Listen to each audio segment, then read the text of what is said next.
Bonjour. Permettez-moi aujourd'hui de laisser la parole à notre sœur Johanna qui va vous partager une brève réflexion à propos du chrétien et de l'écologie. Bonjour à tous. Aujourd'hui, nous allons nous pencher sur des questions d'une actualité brûlante qui deviennent de plus en plus importantes, voire préoccupantes. Qu'est-ce que Dieu peut penser de l'écologie? Et comment le chrétien doit-il se positionner face à l'écologie? Il y a quelques décennies, l'écologie était une revendication un peu marginale. Aujourd'hui, elle s'impose comme nécessaire, car les destructions de l'environnement sont devenues lourdes de conséquences. Toutefois, alors que l'écologie devient une préoccupation générale, elle est en même temps détournée en arguments politiques, souvent hypocrites, en buzz médiatique, en injonctions morales et presque religieuses, ou en contraintes oppressantes. Qu'est-ce que Dieu peut bien penser de l'écologie? Qu'est-ce que Dieu peut bien penser de cela? Dans le livre de la Genèse, au chapitre 2 et verset 15, nous lisons « L'Éternel Dieu prit l'homme et le plaça dans le jardin d'Éden pour le cultiver et pour le garder. » Dans l'Épître aux Romains, chapitre 8, versets 20-21, il est écrit « Car la création a été soumise à la vanité, non de son gré, mais à cause de celui qui l'y a soumise, avec l'espérance qu'elle aussi sera affranchie de la servitude de la corruption, pour avoir part à la liberté de la gloire des enfants de Dieu. » En tant que chrétiens, nous aimons la création et voyons dans la nature tout à la fois la beauté et la bonté du Créateur, la manifestation de la toute-puissance et de l'infinie créativité de notre Seigneur. Dieu a créé Adam et Ève et les a placés dans le jardin d'Éden pour qu'ils en prennent soin. Il a donné à l'homme de dominer la nature, souhaitant qu'il exerce, comme lui, une domination protectrice et bienveillante. Mais la chute de l'homme a soumis la nature aux conséquences du péché.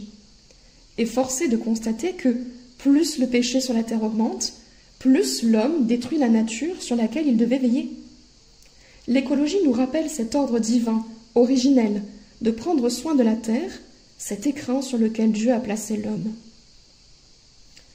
Mais les dérives de l'écologie se multiplient, comme avec l'éco-anxiété, cette angoisse écologique frappant les jeunes générations, ou bien le féminisme écologique, à cause duquel les femmes refusent d'avoir des enfants sous prétexte de protéger ainsi la planète, ou bien encore la solastalgie, une détresse psychique liée aux destructions environnementales.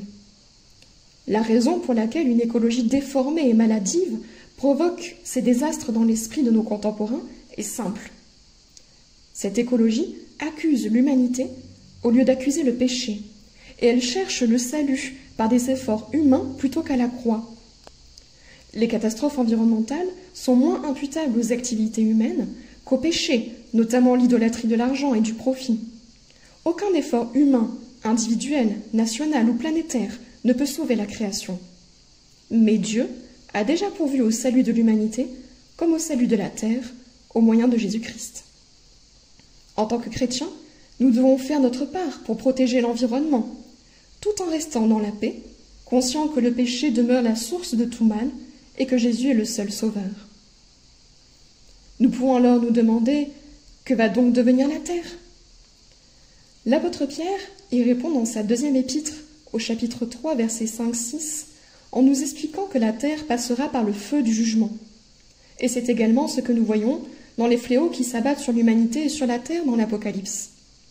Toutefois, l'apôtre Paul montre que la création espère avec nous sa délivrance du péché et de ses destructions, dans l'Épître aux Romains au chapitre 8. Plusieurs passages de la Bible, dans l'Ancien comme dans le Nouveau Testament, évoquent la nouvelle terre.